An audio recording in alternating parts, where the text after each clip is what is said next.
Hello, everyone. Welcome. It's Hayden Lee here, Master Certified Executive Life and Leadership Coach. And we are continuing our Enneagram series. And we are already at Enneagram Type 9. I'm so excited today for us to meet some of my awesome Enneagram Type 9 friends. Before we dive into meeting them, a quick review, about the Enneagram. I cannot emphasize enough that the Enneagram is an amazing system of self-development and self-awareness and self-liberation. And I say self-liberation because it helps you become aware of your default thinking patterns, feeling patterns, and acting patterns that may not be very useful. So it helps you break free from those unhealthy patterns that get in your own way. And I want to emphasize the Enneagram is about motivation, not behavior. It's very, very important for us to understand that it's not just a typical typing tool where you type people based on how they act, but it really goes to the heart of why we do what we do. So it really is a great tool to understand your own reasons for why you do what you do, but also an instant tool to have empathy for other people. So when you really understand other people's types and you understand why they do what they do, even if it's irritating or annoying, it does give you a little bit of empathy of where they're coming from and why they do what they do.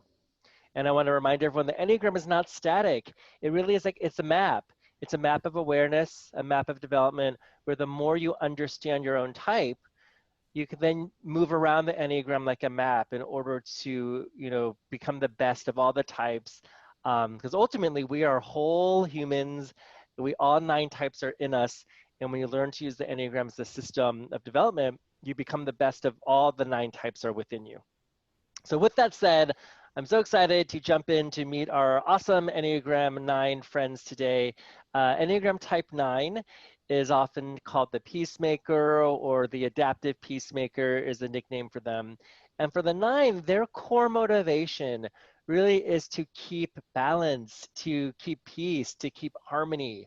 So that's really the main driver for Enneagram Type 9s, and that drives a lot of their thinking, their acting, and their feeling. So with that said, let's meet our 2 awesome Enneagram Type 9s today. If you could please just introduce yourself with your name, your location, and just a really brief introduction of what you do. So who wants to start? I can. Yes. Yeah. Hi, I'm Kaya and I'm in Eastern Australia. It's very early in the morning here. And I am a life coach and also a group facilitator, and I work with visionaries and teams who know that you're meant to contribute to the more beautiful normal that we're all wanting to go towards, the more just and sustainable and compassionate world that we're wanting to live into. I love that. Just hearing you say that gives me peace. Honestly, it's very, very calming. No, thank you, Kaya. And it's Kaya. I've been saying Kaya. Is it you? It's Kaya. As I've said, and maybe this is a 9 thing, I don't know, but I honestly don't mind all the different ways people say it. I love the sound of them all, and I love the way Americans say it. So that, yeah. Okay.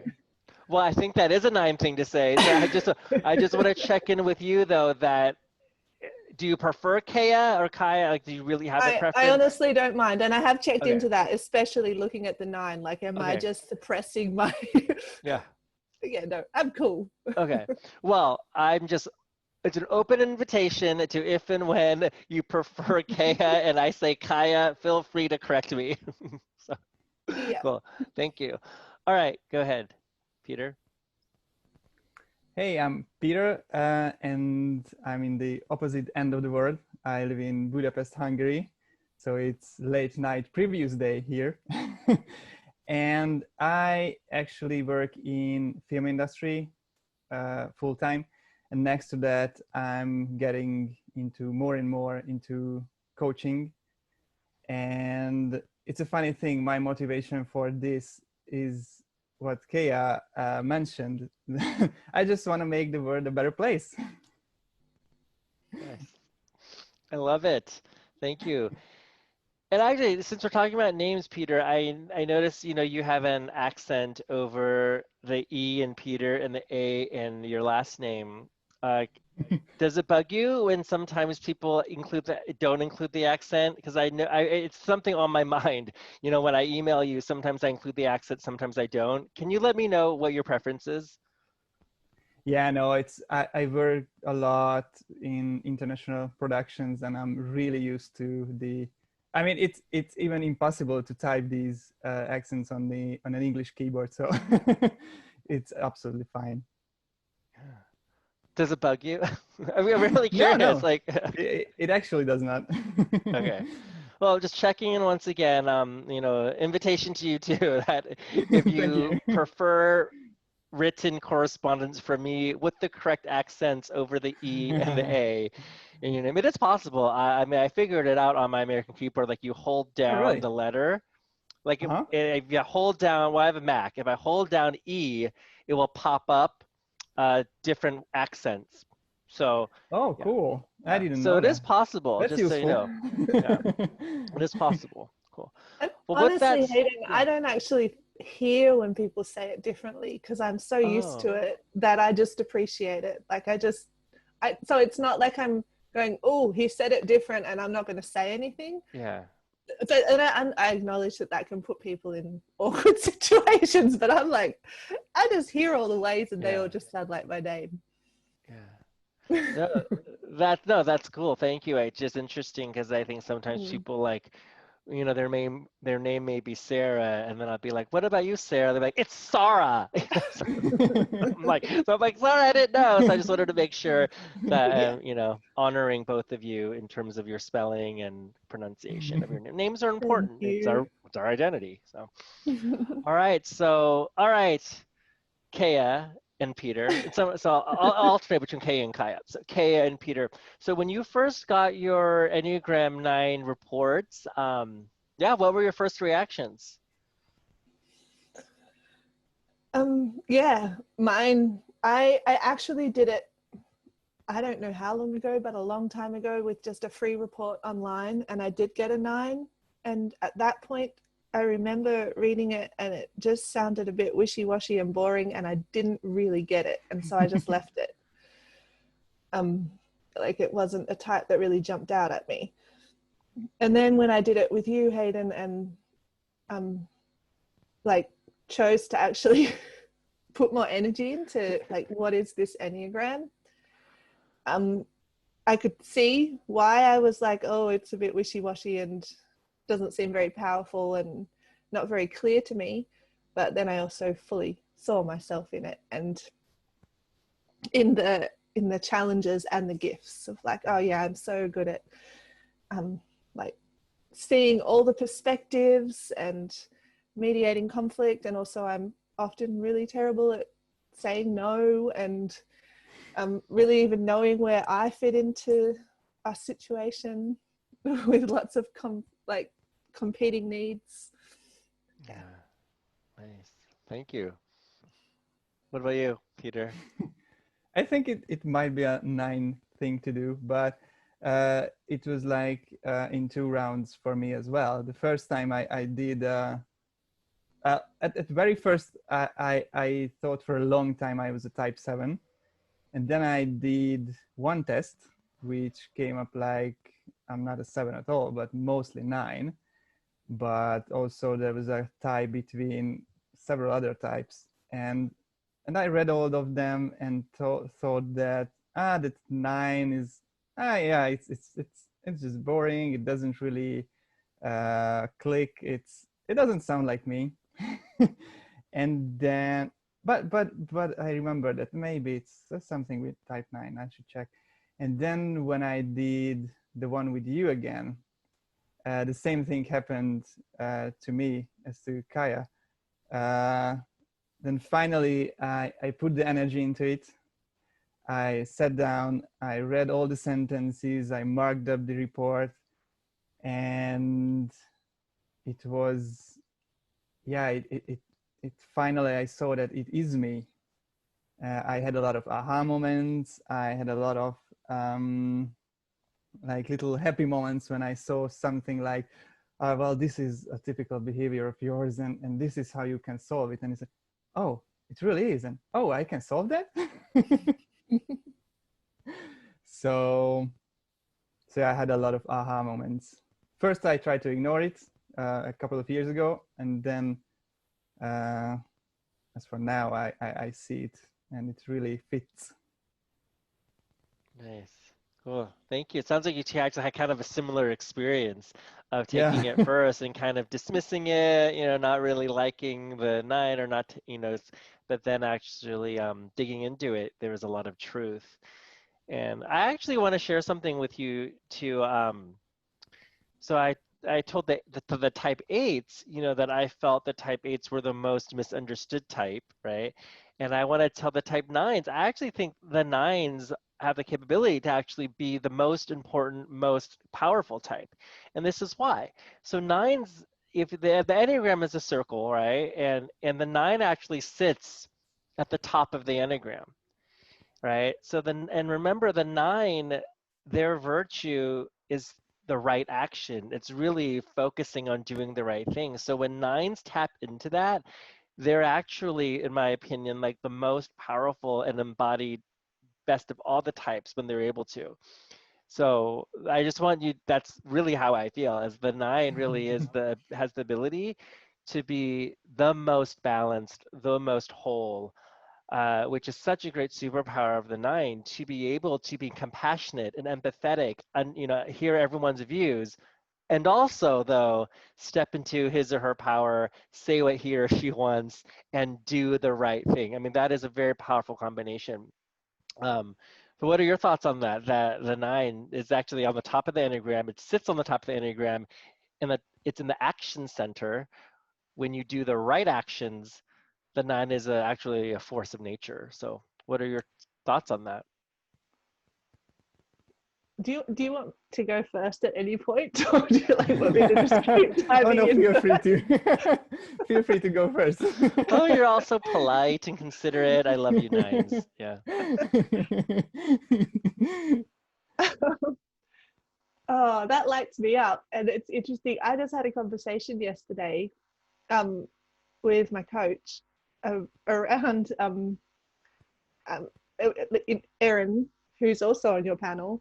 You know how she has the ands. Yeah. She was like, your and is to build bridges, like between worlds that don't seem aligned, and to stand in your power and stand for something, and to build bridges. And it was like, oh, and I was like, that's what you just described. You just described that. To be able to hold space for anyone and anything, and have compassion and have empathy, and meet people, and when in right action, to take a stand and to say no and say yes to what's right, and be really in my power and really clear. And I can see how that's a very powerful quality, because we so often see leaders like not being like that, especially at the moment. Yeah. We often think of leaders as being corrupt and being not to be trusted and not understanding and not representing people.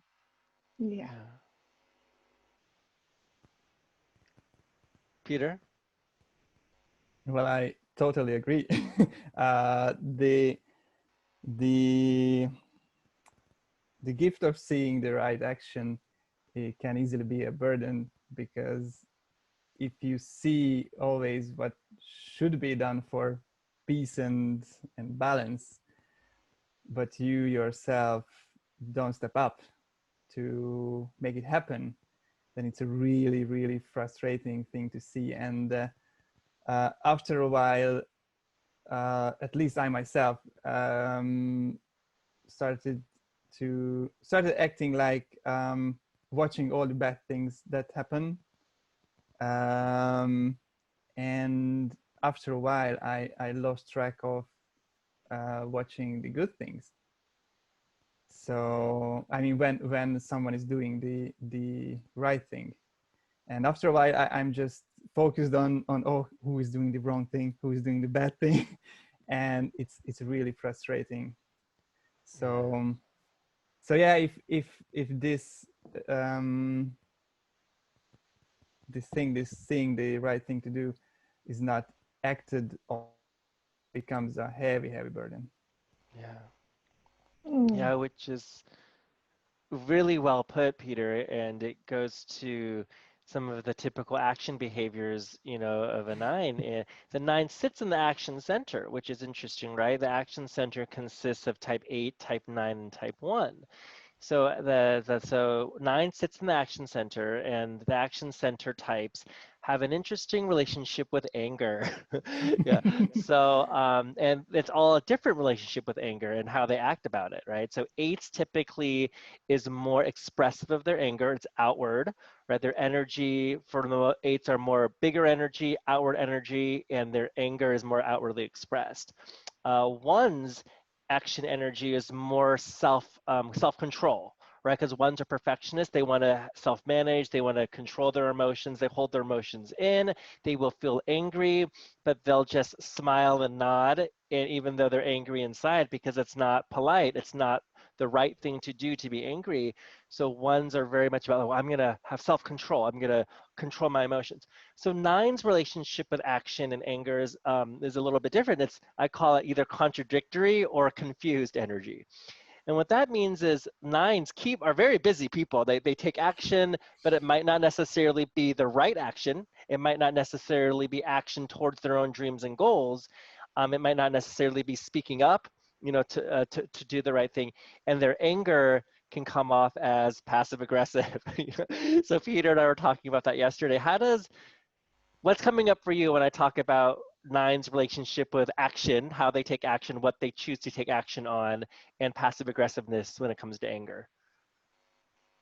I'll go again.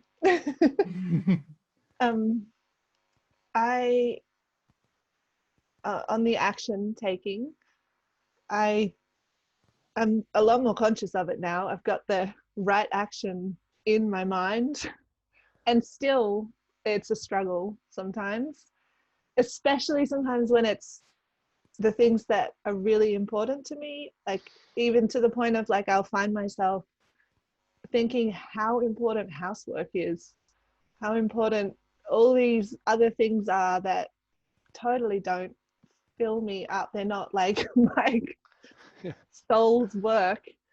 And instead of doing what I really need to do, and I'll procrastinate on what's really important a lot of the time, and I need to consciously come back into right action. And the passive aggressive tendencies, I see all over the place. I also think I'm definitely a wing. My wing is more strongly an 8 because I definitely have the passive aggressive, but I can explode sometimes when I get pushed too far. Like it's my son probably would not say I'm that passive aggressive. And I was thinking of an example in my life. I was watching myself do this recently. I have a house that burnt down in the fires last year, and I'm redesigning a house, but together with 2 of my sisters, we're kind of designing like a really large 3 houses in one sort of co-housing situation. And we were standing on the house site area. I'm talking about what we wanted and what our visions were. And one of my sisters, who's really, really good at just saying what she wants and getting forward with it and being really clear about it, just sort of said where she would like her part of the house to be. And my other sister jumped in where she would like hers to be. And I was like, yeah, in my mind, I even like, without thinking too much about it, was like, oh, it doesn't really matter. Mine can be like anywhere. I could just fit in anywhere. And then afterwards, I was like, a few days later, I'm like, hang on. I really, really wanted to, my like very important thing was that I need to be able to wake up in the morning and see the sunrise because I wake up early. And she'd already said she wanted her part to be like in the east. She loved the east. And so it took me a while to like say and bring up that actually I have this one thing that I just want to be able to see the sunrise when I wake up. And then they were like, oh yeah, well cool, well then this is just how we can work it, and it can be all like that, and like that's cool, isn't it? I was like, yeah, that's cool. And then a few days later I'm like, hang on, I actually might prefer to be in the east too, but like because she'd already said it, I wasn't even going to say anything. And it was like, so I had to consciously go, well, yeah, my needs matter and I need to bring them in. And it's so easy for me to go, I'm just going to like the go along to get along energy. Yeah. Wow. Yeah, that's a great example. And you bring up go along to get along, definitely, is very characteristic of a 9. And also, your own needs and wants may not be on the forefront. Like even for you, it took a little bit for you to realize, wait a second, I have needs and wants too, but it wasn't the first thing you expressed. Yeah, I think that's a really good example. And something else you just said, actually, what was it? I forget what it was. It'll come to me in a second. But yeah, that's a great example of the. Oh, what I was going to say earlier was the procrastination too. That's right. Also, where sometimes the 9's action can be, there can be something really important they're working on, but then all of us, I have a 9 client who, you know, she was working on something really important for her work, and then all of a sudden she needed to like clean out the kitchen drawers. it's you know, it's like, right? So it seems so like, urgent. yeah, and all of a sudden like the kitchen drawers really needed organization instead of this like really important deadline. Oh, I remember what I was going to say. Avoiding conflict. That's a thing for 9s too, is tendency to go along to get along in order to avoid conflict, in order to not get people angry, not have people angry at each other, or not have people angry at them. Yeah. Yeah. So what's coming up for you, Peter, with, you know, anger, passive aggressiveness?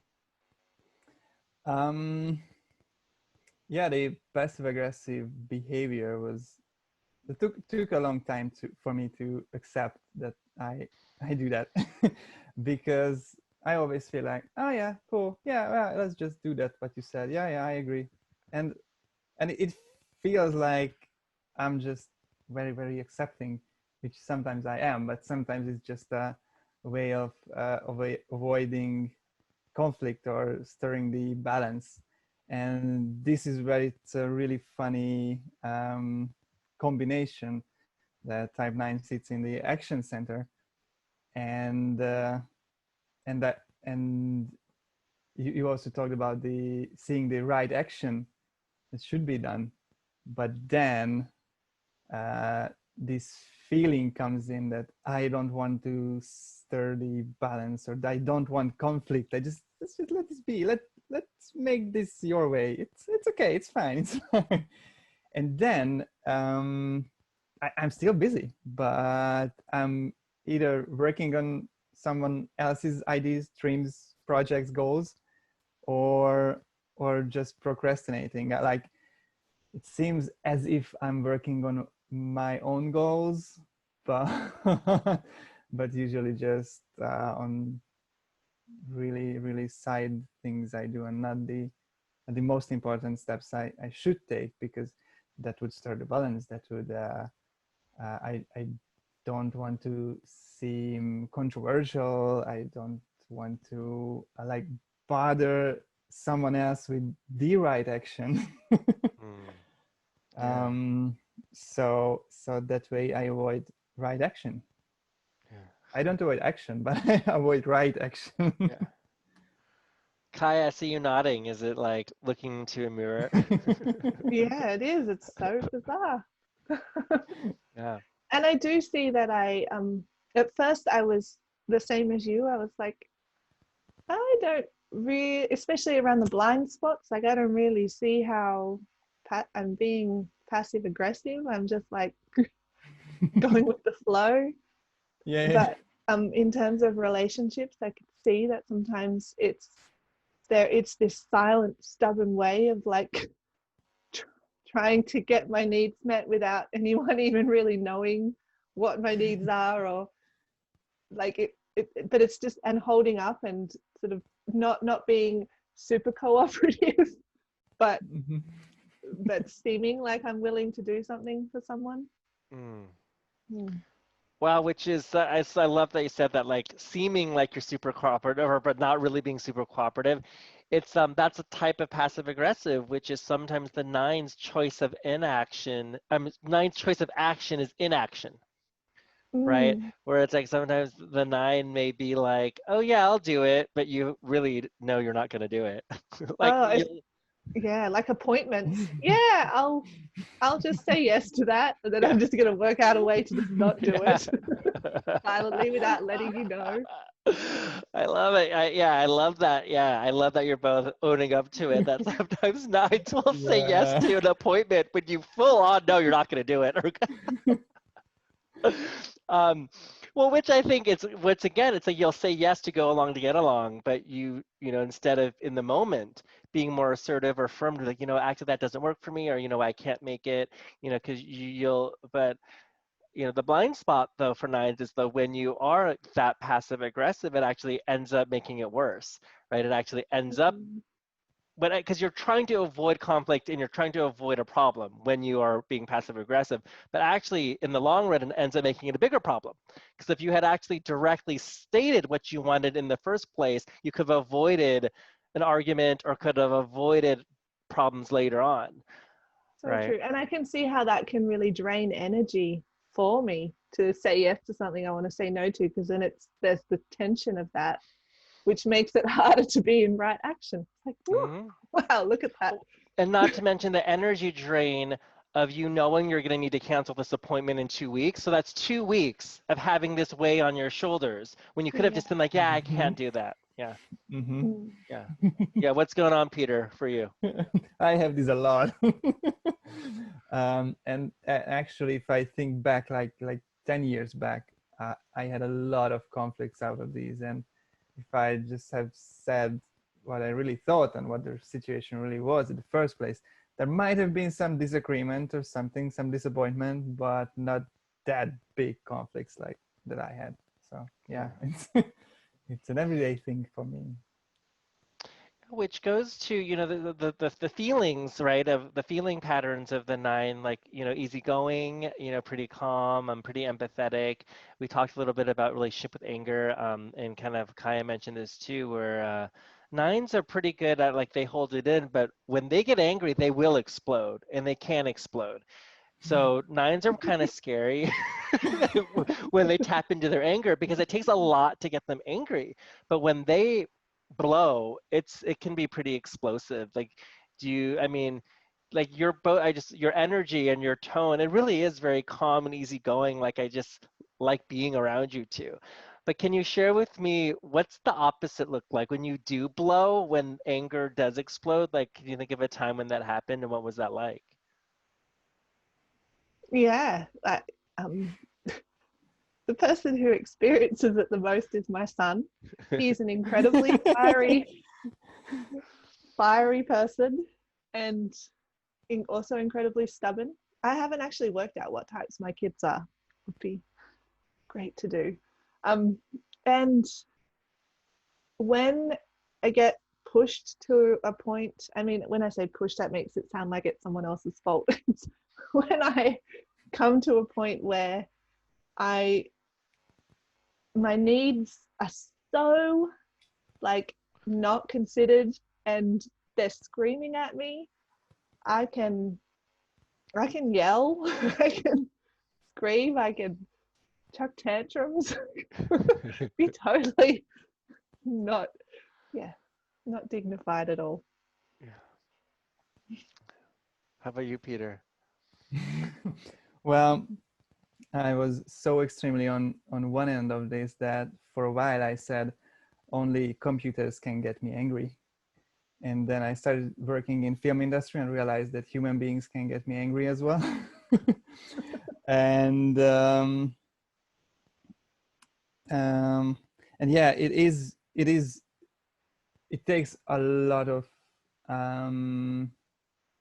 energy to piss me off. I blow really, really difficultly, but when I do, it's fury. And I think I still can like count on my two hands how many times I blew like that, but it was like that. It was building up, building up, building up, and then just the fuse went, and and I let it all out, and probably what I was letting out then had only a little thing to do with that particular person, and a lot with the other oppressed anger inside me that I was gathering for years, maybe. Yeah, that's a great metaphor. That it's like a geyser or like a volcano. It's like with the final straw that makes you blow. It's not really about that. It's about all these other like pent up anger. And I love that Peter uses the word fury, which is like the opposite of what I think of when I see you two, but I know what's in you. I know the nines have that It is. fury. But I guess the trick is, what the Enneagram teaches us, though, it's like, let's not get to that fury point, right? Let's be able to express our anger in healthy ways as it comes along. I mean, anger in itself it's an emotion. It's not a good or bad emotion. It's just a human emotion. We all have anger, but learning to express our emotions in a healthy way just helps us keep balance. Which kind of goes to the vice of the nine, which we've talked about. Right, all the types have a vice, which is the kind of unhealthy patterns, and each type has a virtue, which is the more useful, productive patterns of being. And of course, the vice of the nine is self-forgetting, right? Forgetting one's own needs, forgetting to express one's own feelings, forgetting one's own goals. And sometimes we even say that the nine can fall asleep to him or herself, right? So what are yours all's relationship with the vice of self-forgetting? I do find that tuning into what I want and what I need has been like a big journey. When I first was really getting into self-development and like personal growth, that simple question of, so what do you need? What do you want? Was like, I don't know if I've really been that aware of that a lot of the time. And that was like a big journey for me of becoming more acquainted with what I want, because it's been so easy for me to not even see it as important until like it's screaming at me, and to also then think at least in the moment, convince myself that what I want is actually to just go with the flow and just work with everybody else. And also to get a bit overwhelmed and caught up in that, the mind games of, well, I actually can see why theirs is so important, or I can see their perspective. I can see all these perspectives. So like, why do I need to rock the boat and bring something else in? Like, let them have their thing that they seem so sure about and so strong about. Yeah. Peter? Yeah, I feel the same way.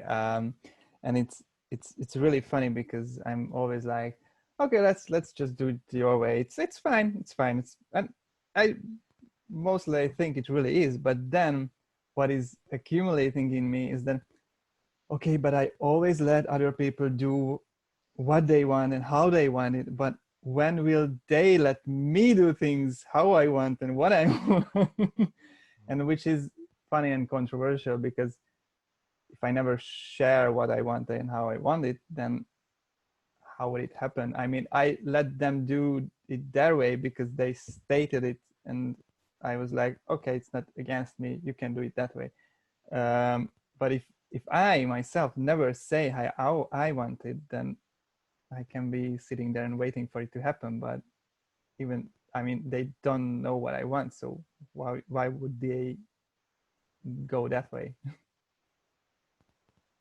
It's so interesting, Peter. I just came up with a good distinction as you speak, as because both of you are talking about, well, if they're stating what they want and it doesn't, go against, my what, then let's just go with it. And I think that's easy, very easy going, good along to get go along to get along. But the distinction I want to make is, what if instead of, it's not going against what you want, but it's also not going for what you want either. So what if we start, speaking for what you do want, right? Because, it's like, yeah, well, it's, it's not, I'm not against it, so we'll do it. But that's not, what if that's not good enough anymore? What if it doesn't only have to not be against what you want, but what if it should also be for what you do want?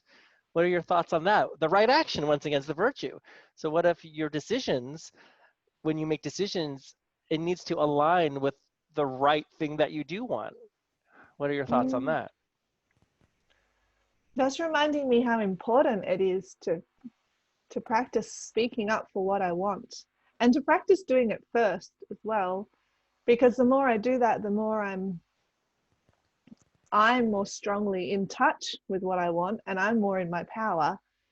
And I do notice this funny thing happens, like if it's as a group all making a decision, like what restaurant are we going to go to, I find that if I haven't really touched into what I want and everyone else is really clear, and people then sometimes are like, well, you never make the decision, Kaya, what do you want? If it comes from them like wanting to draw it out of me, sometimes I draw a blank, and I'm like, actually, it just feels really easier to just go with what everyone else wants, because I don't really know what I want. But when I actually practice stepping up, like as a leader in deciding what's happening, the more I do that, the more I'm more strongly connected to what I want, and I can speak it with authority and be really confident and happy with expressing that. Yeah.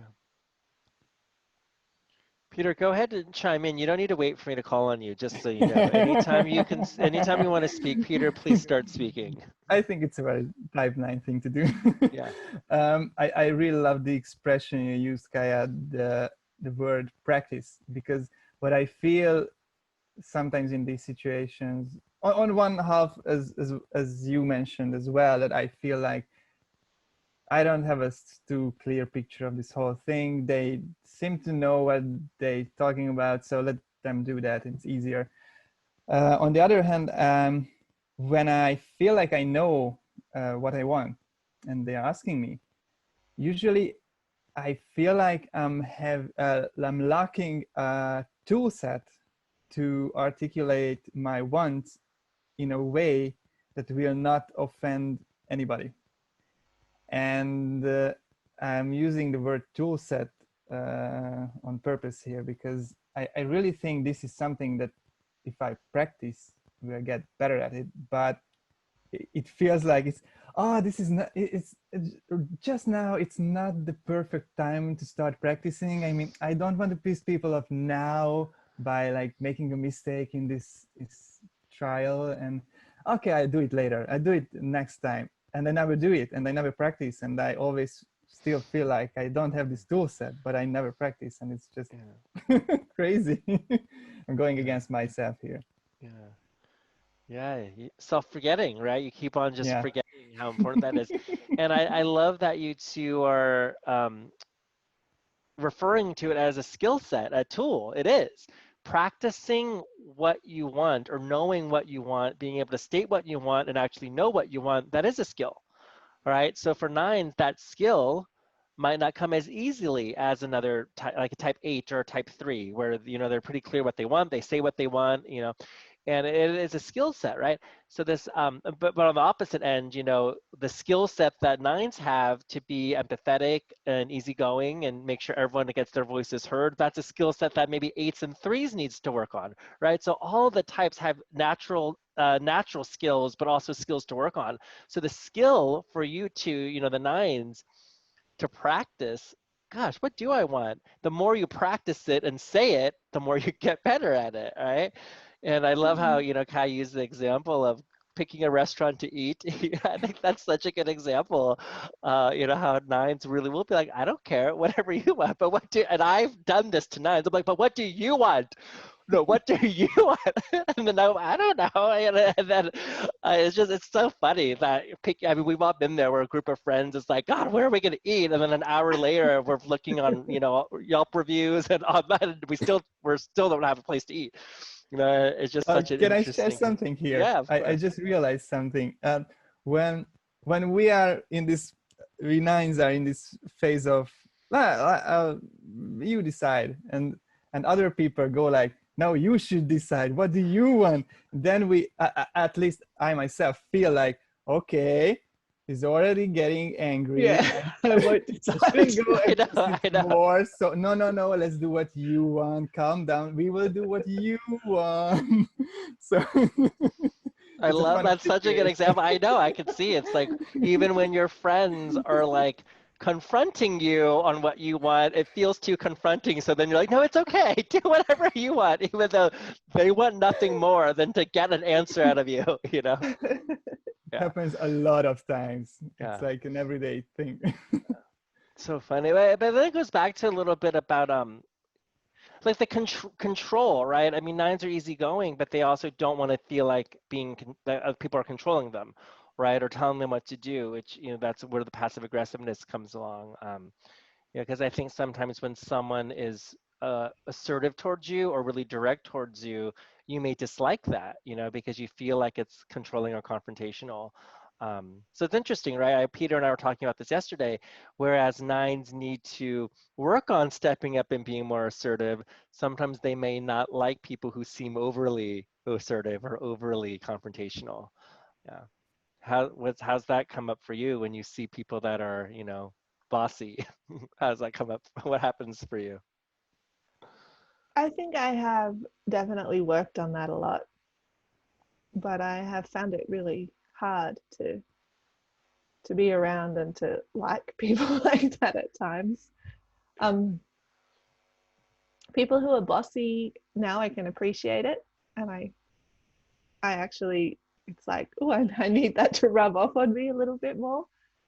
Sometimes when people are like instigating a lot of conflict and can be like a bit more manipulative, then I'll still be really nice to them, but underneath I'm like, yeah, I don't like you anymore. I don't like you. Nope. Yeah. I have I think when I said only computers can get me angry, and then I realized people can too, it's these type of people. And but the problem is that I realized during the Enneagram debrief with you, Hayden, is that I got so focused on actively disliking these kind of people with this kind of behavior, I completely forgot about the good side of these behaviors, like the good things that these behaviors can work on. And I'm pretty sure it is happening around me every day, every single day.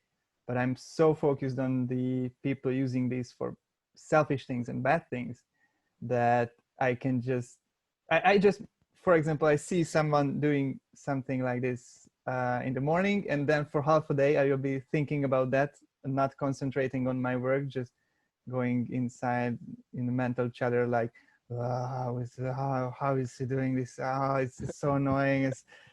And then I also don't realize this way the good examples.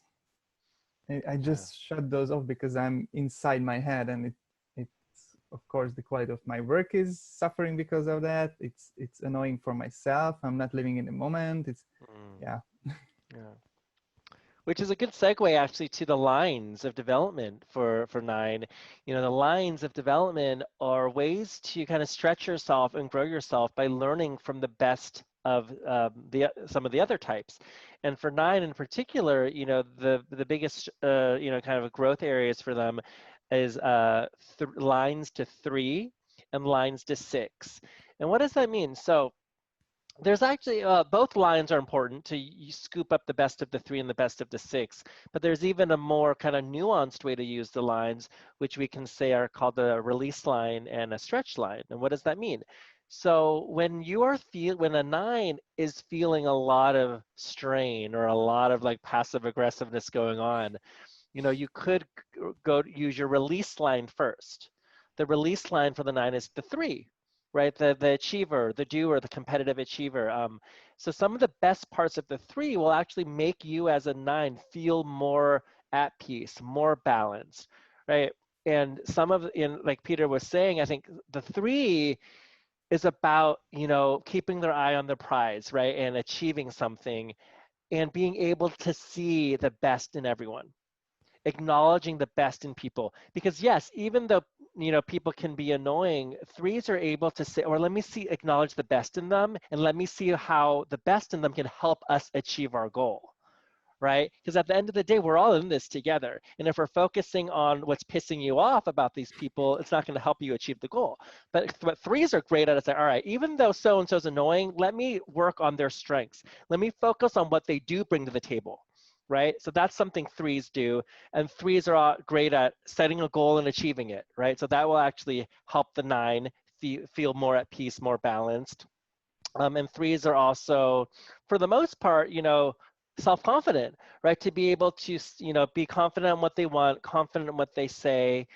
So that's that. The 3 is a great way for 9s to kind of release some of their strain and to feel more balanced and whole again.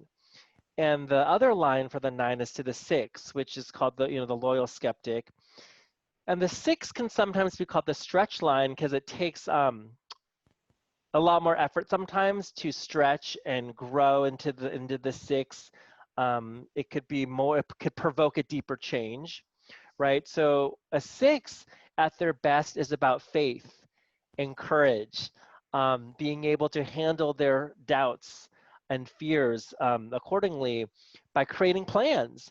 6s are very discerning and they're able to think methodically, whereas 9s are an action type, they're kind of taking lots of action. 6 is a thinking type, right? To tap into your thinking. Well, because if 9s are, notorious for not taking action, the 6 of you would be, well, let's analyze. What's the cost of not taking action? Because 6s are great at risk analysis, right? To be really like, all right, let's look at the pros and cons here. Let's look at the risks here.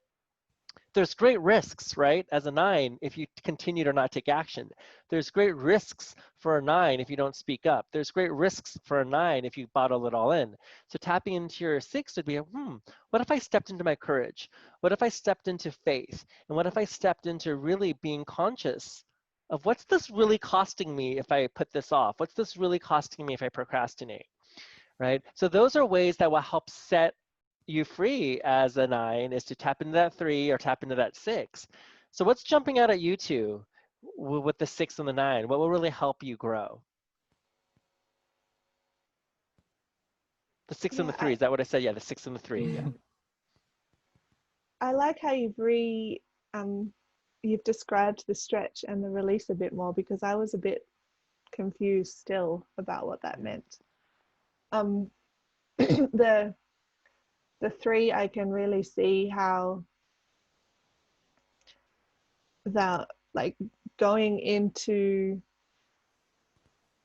just speaking my mind and being really clear on what I want and what I need is such an important thing to combine with the 9. That's like that coming into right action. I need the 3 to come into power in that. And also what you were saying about being able to see the good in everyone. Like I can definitely see as a 9, it's so easy for me to see all the different perspectives. But as we were saying, like sometimes it can be focusing on what's not working or what someone's doing that's annoying. It's so bringing all the different perspectives along with seeing the best in everyone is where I can be a really powerful facilitator and mediator. And and space holder of like really complex situations. So bringing in the confidence and also the positive mindset of the 3 is like, yeah, helps me be on fire and be really, really powerful in the work I do. And the 6, I find, as you said, like you said, it's a bit more of a stretch. I find it easier to understand and get towards the 3. Like that feels clear. The 6, it feels a little bit more well, which is confusing. normal actually, because the release line is actually more natural, right? Because the release line is tapping into that release to feel more like myself again.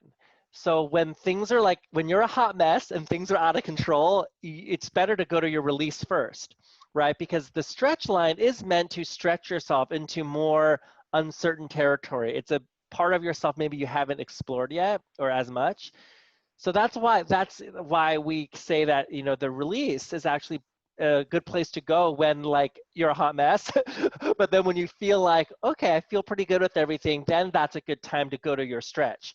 Because the explanation for that is like when you're really stressed and everything is like spiraling out of control in your life, which we've all been there, that's probably not a good time to like stretch into a really uncertain territory. You need to kind of release first to go back to balance and equilibrium.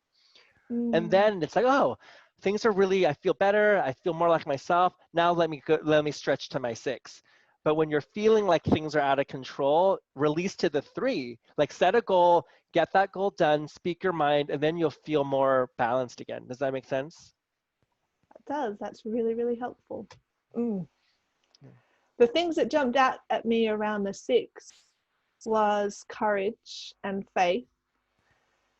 And then the thinking, I know I need to stretch more into the thinking and the analyzing around what I'm doing and what I'm choosing not to do and what's the cost of doing and not doing.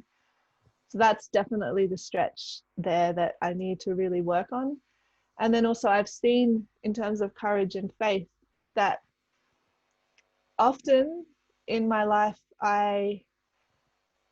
when there's something that just really needs to be done and I know it's right action for me, I'm incredibly scared, but I just get really courageous and say yes and dive in. And then afterwards I deal with, holy crap, what did I just do? But there's this courage that just goes, right, I'm going to dive in.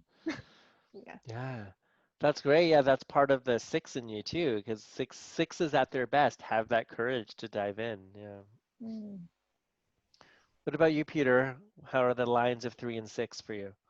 I want to share 2 funny things. One is that when I read the report, like immediately next morning, I started writing down my priorities for the day, which is, I think it's on the 3 line. Type 3 is more like that, and it just immediately helped, and it really worked like a release. It immediately relieved me a lot of stress, and actually a measurable, feelable amount of stress. So it really is working. And the other thing I wanted to share is that I used to be much more like a 6 and a 3, like, I don't know, 10 years ago, and I was much more happier. And then I think what happened is, as I became an adult, started working, I encountered more and more anger in myself. And as you mentioned, it's the feeling what we struggle with type 9s. And I think since I was not really acting against it, just accumulating it, this is what led me to almost like the state that you mentioned, like a hot mess. And it's really funny that I need to get back to these lines, the 3 and the 6, and it's a really good indication that it really works, that I started using like a really minimalistic but really type 3 approach. And it immediately helped a lot and relieved a lot of stress. Yeah. I love that. Yeah, that's a great way to use the three release line for a nine, which is every single day set one goal and make sure you accomplish that goal for the day. Something as simple as that, because that is a strength of the three is like they're gonna say they're gonna get something done and they'll get it done. So when you can access that, like imagine if every single day, I call it an MIT, right? Most important task. Like every day I do one thing and I make sure I get it done. So every day I'm like, well, at least I got that done, so it feels good and it helps with the confidence that at least you know that you got that one thing done. And it helps the nine, like I said, bring back a little bit more equilibrium and balance, so then you can really stretch to your nine, like make space. I mean, stretch to the six, make space to stretch for a six, to really think, sit down and be discerning. What do I really want to do with my life? What are my needs and what actions can I take to make sure that happens? Cool. The last thing I want to touch upon is the subtypes, because you two are actually two different subtypes. As a reminder, there's three instincts that exist in humans. And when you take your core type paired with your instinct, that's your subtype. So there's actually 27 types of the Enneagram, because there's 9 core types, and matched with an instinct, it produces your subtype. So the three instincts are self-preservation, which is the instinct of, taking care of one's needs first, thinking about one's physical safety, material wealth, own comfort and needs. That's self-preservation. There's the one-on-one instinct, which is really focusing on intense relationships with certain people, really wanting that intimacy with certain people, preferring that over like big groups. And then the third instinct is the social instinct, which is being aware of the social dynamic of a group, social hierarchy, thinking of the group first, the community first. So we don't have a social nine in our group today. We have, Kaya's a one-to-one nine, and Peter's a self-preservation nine. So how's that land with you? When you first learned about that, the subtype, that even within the nine, there's a different types of nines. Yeah. It made heaps of sense to me. It was like, this is why I love coaching, and this is why I love really intentional small group spaces and going really deep with people. And also I realized that that's a part of my superpower as a coach and in the work I do. Yeah, and for the one-to-one nine in particular, though, for all types, our superpower, though, sometimes our strengths in excess can become a weakness, right? And that's true for anything. So with the one-to-one nine, yes, this great empathy, this great ability to go deep, but then in excess, it becomes a weakness, because then all of a sudden your needs, you lose track of your own needs and wants, and then you're kind of, we call it fusion. You're kind of fused into the other person's needs and wants. All of a sudden, their dreams and goals become your dreams and goals, which may not even be your dreams and goals. So how does that land with you, that the one-to-one nine can actually lose sight of her own dreams by focusing on their dreams?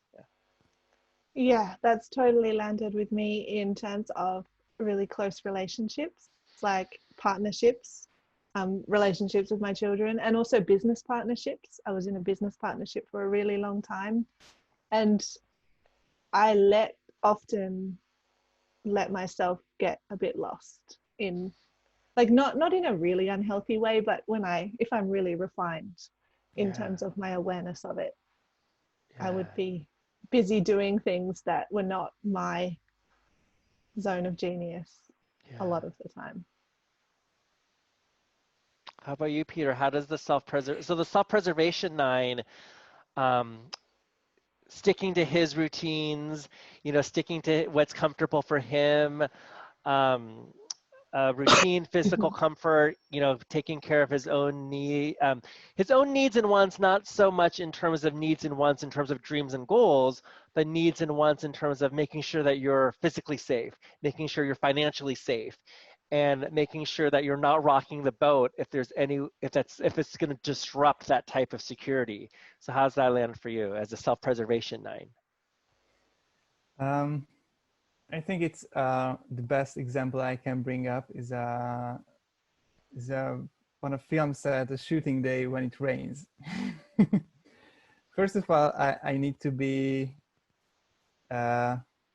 well fed all the time. If I start feeling hungry, then then the world is blowing up. So once I'm comfortable with that, and maybe the rain starts pouring, first things first, I need to have all the time my raincoat next to me if I know that that day it will be raining. And even if before moving the camera I get my raincoat, it should come first. It will be there with me. Then we can do our job. And then when it starts raining, the first thing is, I think I'm the first one to get my raincoat on comfortably, then go go and do my job. Um, so it's really important for me to to get these things done first for myself. And there's two funny things about this. I think one is that from the outside it can be seem like a selfish thing to do, which I think I'm the furthest thing from selfish. I hope. But in these occasions, I'm pretty sure it seems like a selfish thing to do. And on the other hand, I think in a report somewhere I read that nines can be hard to move out of their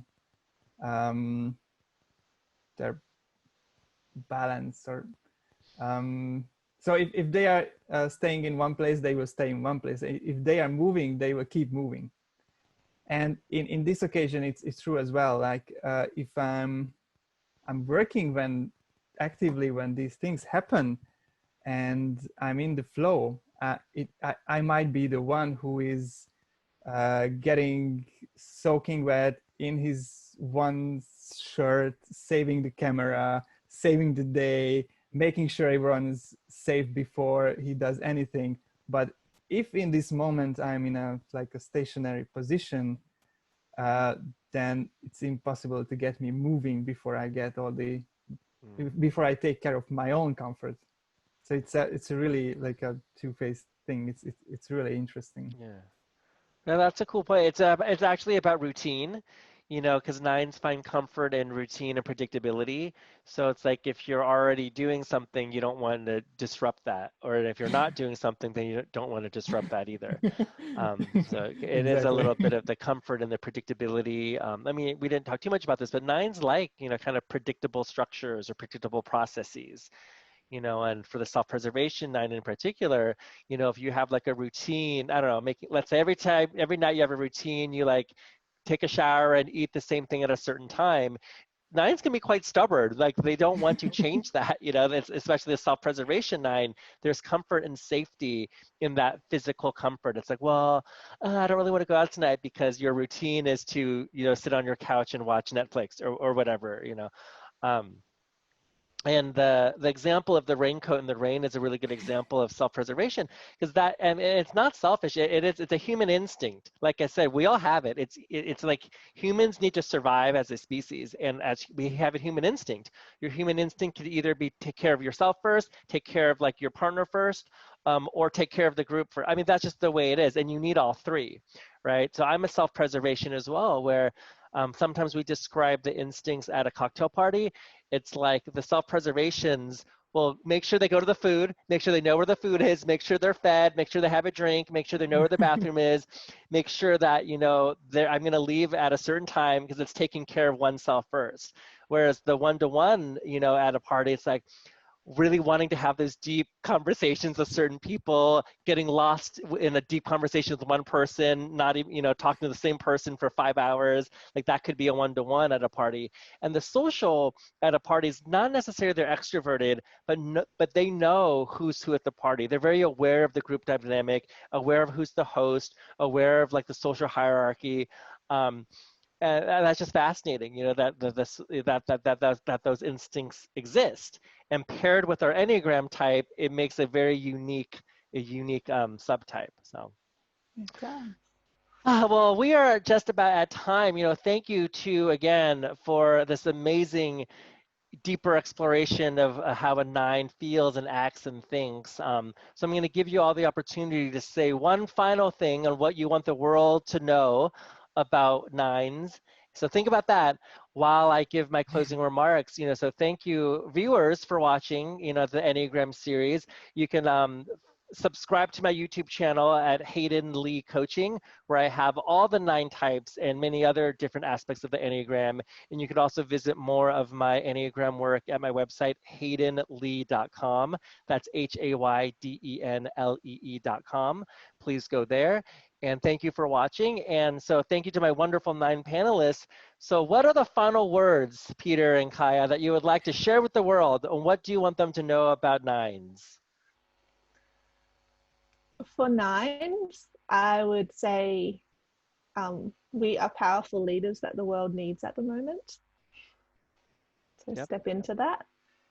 And for the rest of the world, I would say thank you for challenging us and keep challenging us. Because as a 9, I want to be challenged and to grow. I love it. Does that include me? Can I continue to challenge you? Okay. Good. Please do. Yeah. Thank you. What about you, Peter? And I think I just want to share with the world what I realized here on the panel today is that if you want to get out of us 9s what we want, ask questions about it and help us figure out ourselves what we want. Because this question like, but what do you want, is just getting us stressed. It's not working, and it's better for both parties. This is a huge revelation for me today, so I just wanted to share that about 9s. Yeah, that's a great revelation, great lesson for me as well, as not a 9, to be curious about what the 9 wants, but do it a non-confrontational way, because the more confrontational way I do it, the more the 9's not going to want to answer me. So, I would add with the challenge, be playfully I like that. Playfully. Oh, I love that. Yeah. I love that. Well, thank you once again, and I just acknowledge you both as being both strong 9 leaders. Once again, the 9 really has the capability to really embody the best of all the types, be the strongest leader that there is. Because like Kaya was saying, the world needs leaders who are able to be empathetic, compassionate, and strong, bold, and assertive, right? So the 9 is the top of the Enneagram, who can really bring all of the power of all 9 types with balance and peace and harmony. I mean, it kind of gives me chills thinking about that, like the immense power that 9s hold. I mean it. Like the 9 sits at the top of the Enneagram and at the top of the action center for a reason, because the 9s have the ability to balance it all and bring in all the best of all the types. Like that could be like a superhero, like the Enneagram superhero who has all 9 types balanced. Wouldn't that be so cool? Maybe I'll make a cartoon about that or something. But thank you both. And you do both bring such a great, calming, loving energy, which really is important, valuable, and the world definitely needs that. So thank you both. Thank you, viewers. Everyone have a wonderful day, and find more balance in your life. Balance the peace and the strength, right? Balance the quiet and the loud, right? Because when we find that, it is just immense power. So thank you to you both. Thank you, viewers. Thank you so much. Thanks a lot, Hayden.